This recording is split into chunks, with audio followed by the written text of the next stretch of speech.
Hello friends, बरायबाय Bodo Job Info official YouTube channel दा employment exchange बेनिफ्राय caste certificate बागैनो बेयाव आपडेट लाबोदों मोनसे सेम आइडि जोंनो माबोरै खालामनो हायो नोंथांमोना एप्लाइ खौहाय स' लोगोफोर गोबाव खालामा जों थांगोन अफिशियेल वेबसाइटआव दा बेखायनो नोंथांमोना जेब्ला क्रमाव थांगोन अब्ला सेबा सिटु लिरनाय लोगो लोगो दाना नोंथांमोना गासैबो खामानिखौनो अनलाइन खालामनानै लानो हासिगौ दा बेखायनो जोंहा सिगाङाव दंमोन RTPS होननाय मोनसे अफिशियेल साइट दंमोन जेराव जों एमप्लयमेन्ट एक्सचेन्जखौ खालामदोंमोन अनलाइन बेसिसआवहाय आधार कार्डजों एबा नन आधार कार्डजोंहाय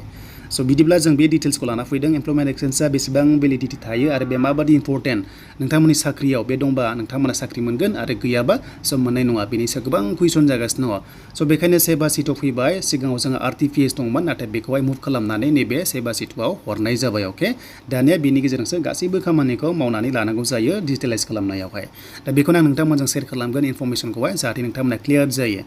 दा जोङो सेबा सिट अफिशियेल साइटआव जों बेयाव डाइरेक्ट नोंथांमोना फैनो हागोन नङाबा नोंथांमोना कास्ट सर्टिफिकेट एमप्लयमेन्ट एक्सचेन्जबो लिरनाय दङ बाव थुबाबो थांगोन दा सेबा सिटआव थुनाय लोगो लोगो डाइरेक्ट बेबादि पेजआ अपेन जायो नोंथांमोनाथ' मिथिखागौ एन्ड गोजौआव माखासे नाय नोंथांमोना नटिस खालाम जे लगइन अप्सन मोनदों एबा रेजिस्टार अप्सन मोनदों स' बेयाव थुनाय लोगो लोगो नोंथांमोना लगइन खालामनो हागोन एबा रेजिस्टार खालामनो हागोन माने आइडिखौ लानो हागोन एन्ड आइडि मोनखांनानै जेब्ला खामानि मावो अब्ला जादों जायाखै ट्रेक स्टेटास नोंथांमोननि एप्लाइ खालामनाया बेसेबां थांखो मासिम आगबारायखो स' बेखौ नोंथांमोनाहाय प्रसेसखौहाय बेयाव नायनो हागोन माने प्रग्रेसआ जादोंना जायाखै रिजेक्ट जादों नामा रिमार्क्सआ बेयाव फैगोन एन्ड बेनिफ्राय नोंथांमोना हमना ला 10 मिनिटावनो मोननो हागोन एमप्लयमेन्ट एक्सचेन्जखौ जेब्ला साक्सेस जायो एप्लाइनि उनावहाय थ' नोंथांमोना गोबां सानो सानब्रै सानबा 1 मान्थ नांगौ बे नङा नोंथांमोना आरोबाव भेलिडिटिया जाबाय 3 इयार्स थायो 3 इयार्सखौ माबोरै थायो बेखौबो नोंथांमोनजोंहाय श' खालामगोन एमप्लयमेन्ट एक्सचेन्ज कार्डखौहाय स' बिदिब्ला गोबाव खालामा जों डिटेल्सखौ नायनोसै गोबाव खालामा नोंथांमोना एसे टाइम हो भिडिअ नायजा अब्लानो बुजिगोन एन्ड बेनिफ्राय हमना ला एग्जाम्पल 2024 आव नोंथां खालामोब्ला बे थागोन 2027 सिम माने 3 इयार्सल' भेलिडिटि थायो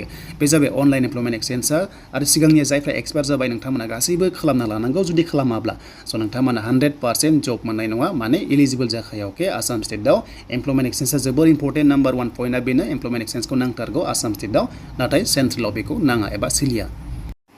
स' बेनिफ्राय नोंथांमोना सेम आइडिजोंनो कास्ट सर्टिफिकेट खालामनांगौ डिजिटेलाइज दा ओरैबायदि बाथ्रा बेयावबो गोबां कमेन्ट्स फैदों जे सिगांनि अफलाइन खालामनाया सोलिगोना सोलिला थ' दायो प्रेजेन्टआव सोलिगासिनो दङ नाथाय जेब्ला बियो अब्ला अनलाइनखौ बियोबा नोंथांमोनाबो जाहाथे होनो हानांगोन बेबादि सोलिजानो मोननाय नङा जेब्ला दायो एमप्लयमेन्ट एक्सचेन्जआ सोलिलिया गोदानै खालामनाय नङाब्ला स' सिगांनिया सोलिला थिग बेबादिनो मोनसे टाइमाव नोंथांमोननि कास्ट सर्टिफिकेट अफलाइना सोलियाबो जानो हागौ बेखायनो नोंथांमोना अनलाइन जेसेबां हायो थाबैनो खालामना लाबानो जाबाय बेनो जाबाय डिजिटेलाइज नोंथांमोना खालामथारनांगोन अके नेक्स्ट लेभेलाव बेखौ बियोबा ADRE एबा आसाम पुलिसाव बियोबा नोंथांमोना जाहाथे होनो हानाय जानांगोन अब्लासो एक्सेप्ट जानो हागौ स' बेखायनो नोंथांमोना खालामना ला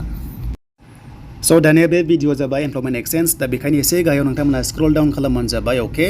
देन बेनिफ्राय जोंहा माखासे सार्भिसेस मोनो बेवहाय नै दा गोबां रोखोमनि लगइन ट्रेक दङ स' नोंथांमोना स्टेटासखौ नायबाय थानो हायो बेखौ दोनथ'नानै स' नोंथांमोना मोनदों सिटिजेन्स मोनदों बेयाव खनसे क्लिक खालामबा मा नोंथांमोना खामानि मावनो सानदों बेयावनो नोंथांमोनखौहाय रेकमेन्ड खालामखागोन नाथाय जोंहा नागिरनांगौआ गोबां जायो नै बेवहाय गोबां रोखोमनि सार्भिस नेम दङ स' बेयाव नागिरोबा गोबां टाइम लागोन स' बेखायनो मोनसे अपसन दङ सार्च नोंथांमोना बे सार्च बक्सआवहाय एमप्लयमेन्ट एक्सचेन्ज जास्ट टाइप खालामना हो अब्लानो डाइरेक्ट फैगोन स' आं बेयाव खालामबाय नै देन खालामनाय लोगो लोगो बेवहाय मोनथाम टाइपनि फैबाय नै स' नोंथांमोना रेजिस्टार खालामनो हायो जुदि सोरनाबा दंखायोब्ला अफलाइन दंखायोबा रेजिस्टार खालामनो हायो नाथाय बेखौ नोंथांमोना नागारस्रानानै मोनसे खामानि मावनो हायो रेजिस्टार खालामनो हायो डाइरेक्ट नोंथांमोना अनलाइन पार्पसाव रेजिस्टार खालामनो हायो माने सिगांनिखौ दोनस्रानानै एन्ड बेनिफ्राय रिनिउवेलबो नोंथांमोना खालामनानै लानो हायो अके रिनिउवेल खालामनाया जाबाय नोंथांमोनाहाय दा क्वालिफिकेसन आपडेट खालामनाय रिनिउवेलावहाय नोंथांमोना क्वालिफिकेसन आपडेट खालामनो हायो दा नोंथांमोना जेबो टेनसन लानाङा हमना ला दिनै 10 पास जाबाय गाबोन HS पास जाबा खालामनो हायो जेबो प्रब्लेम गैया स' बेखायनो जों जास्ट मोनसे एग्जाम्पल नायगोन मोनसे जाबाय नोंथांमोना आधार कार्डजों खालामनो हायो आरो मोनसे जाबाय नन आधार कार्ड जायफ्रा आधार कार्ड दं नोंथांमोना सानसेयावनो मोनगोन साक्सेसफुलि एप्लाइ जाबानो मोनगोन लोगो लोगोनो मेलावहाय आरो जायफ्रा नन आधार कार्डजों खालामो ना अब्ला नोंथांमोनाहाय फिजिकेलि अफिसाव थांनानै भेरिफिकेसन खालामजानांगौ एप्रुभ खालामजानांगौ नाथाय बेस्ट अपसन जाबाय आधार कार्डजों खालामनांगौ अब्ला सानसेयावनो 1 डेयावनो नोंथांमोनावहाय मेलाव फैखायो आरो बेनो सोलिबाय थायो 3 इयार्ससिम देन बेनिफ्राय जोङो प्रसिडआव थुनाय लोगो लोगो बेबादि अपसन फैयो नै स' नोंथांमोना एप्लाइ उइथ आधार नोंथांमोना रेकमेन्ड मोनखादों मोननै अपसन आं खिन्थाखादोंमोन जे नोंथांमोनाहाय एप्लाइ उइथ आधार कार्डजों खालामबा सानसेयाव मोनगोन आरो आधार कार्ड गैयिफोराहाय स' टाइम लायो सानथाम सानब्रै लायो सबसे बेस्ट अपसना नोंथांमोना एप्लाइ उइदाउट आधाराव दाहो सबसे बेस्टआ जाबाय एप्लाइ उइथ आधार कार्डआव नोंथांमोना होबानो लोगो लोगो नोंथांमोना एमप्लयमेन्ट एक्सचेन्ज मोनगोन आरो बेयाव माखासे गाइडलाइन्स दङ बेनिफ्राय रिक्वायरमेन्ट्स दङ बेनिफ्राय प्रसिडिउर डिटेल्स दङ बेनिफ्राय नटिसफोर दङ बेखौ नोंथांमोना मोनफा मोनफा नायबानो जाबाय स' नोंथांमोना जाहाथे बेखौहाय मोजां नायनानै लायो स' दानिया एमप्लयमेन्ट एक्सचेन्ज खालामनायाव मा डकुमेन्ट्स नांगौ बेनो जाबाय नोंथांमोननि फरायनायखौ नांगोन कास्ट सार्टिफिकेट नांगोन बेनिफ्राय स' नोंथांमोननि एड्रेस प्रुफ नांगोन बार्थ सार्टिफिकेट जि दङ स' नोंथांमोना होबानो मोनगोन आं बेखौ नेक्स्ट लेभेलाव नोंथांमोननो एप्लाइ प्रसेस भिडिअ लाबोगोन थांनाय बोसोराव खालामखानाय दङमोन नोंथांमोना चेक खालामबा मोनगोन अब्लाबो नेक्स्टआव नोंथांमोननो गोदान भिडिअ लाबोगोन स' बेनिफ्राय दानिया स' नोंथांमोना एप्लाइ विथ आधाराव थुनाय लोगो लोगो नोंथांमोनखौ लांगोन सेबा सिटु पर्टेलावसो डाइरेक्ट लांसिगोन माने मुभ खालामबाय सिगाङाव जोङो आरटिपिएसआव लाङोमोन नाथाय दायो सेबा सिटुआव आरो लोगोसे गोबां साइडा मेन्टेनेन्स जागासिनो दङ आपग्रेड खालामगासिनो दङ मानोना गोबां टाइम लायो दा नोंथांमोना सिटिजेनाव थुनांगोन सिटिजेनाव दोनदो दंखायो ब्लेक कालारा बेयाव दंखायो बेनिफ्राय लगइन आरो रेजिस्टारावहाय खनसे क्लिक खालामना हो स' खालामनाय लोगो लोगो मा जागोन बेवहाय इउजार नेम नोंथांमोननि इउजार नेमखौहाय जाहाथे नोंनि नामखौहाय होनानै लगइन खालामो आइडि थाखानायफोरासो बेवहाय जुदि आइडि गैयाबा नोंथांमोना मोनसे अपसन दङ आइडिखौ मोननो बेनो जाबाय निउ इउजाराव थांनांगोन गाहायाव स' नोंथांमोना गाहायाव मोनसे अपसन मोनो बेनो जाबाय निउ इउजार स' निउ इउजाराव थुनाय लोगो लोगो पेजआ बेबादि खुलिगोन बेनिफ्राय मबाइल नाम्बारखौ नोंथांमोना होनानै स' नोंथांमोना एक्टिभ मबाइल नाम्बारखौ हो स' 6 डिजिट्स अटिपिखौ नोंथांमोना भेरिफाइ खालामदो भेरिफाइ अपसन मोनगोन भेरिफाइड जागोन देन बेनिफ्राय गिभेन नेमाव जाबाय नोंनि गासैबो डिटेल्स नामखौ होबानो जाबाय हमना ला सार्टिफिकेटआव जि नाम दङ नोंनि फुल नेमखौहाय बेखौ जाहाथे होनानै इउजार नेमाव नोंनि नाम होनानै 1 2 3 4 होनो हायो पासवर्डखौ नोंथांमोना गोसोबादि होना लादो नों गोसोआव थानाय बायदि जेरै नोंनि नाम एबा टाइटेलखौ होनानै 1 2 3 हेशटेग बा एड्रेस नोंथांमोना होनो हायो फिन खनसेबा कनफार्म खालाम जेन्डारखौ सेलेक्ट खालामनानै बार्थडे होनानै नोंथांमोना एक्सेप्टआव होबानो जाबाय अके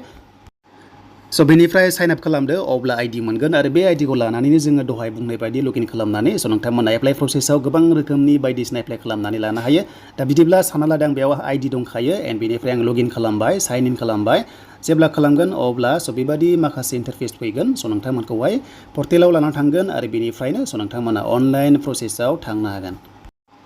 स' दानि एमप्लयमेन्ट एक्सचेन्जआ माबादि जायो दानि डिजिटेलाइजआ माबादि जायो बेखौ नोंथांमोना बेयाव नायदो मोनसे बाथ्रा जायफ्रा नन आधार कार्डआव बानायगोन अब्ला अफिसियेलि सिल थागोन नाथाय जुदि आधार कार्डजों खालामबा स' नोंथांमोना जेबो सिल थाया जेबो प्रब्लेम गैया मानोना नोंथांमोना एक्सेप्ट जाखानायसो नोंथांमोना अनलाइनावहाय रेजिस्टार जाखानाय देन बेनिफ्राय नोंथांमोना बेबादि मोनसे फर्म मोनगोन बेनो नोंथांमोननि एमप्लयमेन्ट एक्सचेन्जआ लोगो लोगो मेलाव फैखायो जाय मेलखौ होदोंमोन नोंथांमोना मेल एड्रेसाव डाइरेक्ट नोंथांमोना डाउनलड खालामना लानो हागोन नङाबा लगइन खालामनानैबो नोंनि पर्टेलाव थांनानै डाउनलड खालामनानै लानो हायो बेनि सायाव नेक्स्ट भिडिअ फैगोन स' बेनिफ्राय नोंथांमोननि डेट रेजिस्टारा जाहैबाय 2022 बियो खालामदोंमोन बेनिफ्राय स' बेनि भेलिडिटिया जाहैबाय 2025 डेट मिन्स नोंथांमोना 3 इयार्स भेलिडिटि मोनगोन आरो 3 इयार्स उनावहाय एक्सपायार जायोबा फिन खनसेबा रिनिउवेल खालामनांगोन अब्लासो नोंथांमोनाहाय भेलिडिटि थागोन नङाबा स' नोंथांमोनाहाय एक्सपायार जाबाय थागोन स' बेनोमोन नोंथांमोननि डिटेल्स बेनिफ्राय क्वालिफिकेसन आपग्रेड खालामनो हायो जेबो प्रब्लेम गैया दाखालिसो 10 पास जानाया हमना ला दिनैहाय एचएस पास जाबा नोंथांमोनाबो आपग्रेड खालामबाय थानो हायो बेखौहाय जेबो प्रब्लेम गैया स' बेनोमोन नोंथांमोननि माखासे डिटेल्स भिडिअ एमप्लयमेन्ट एक्सचेन्जनि बागै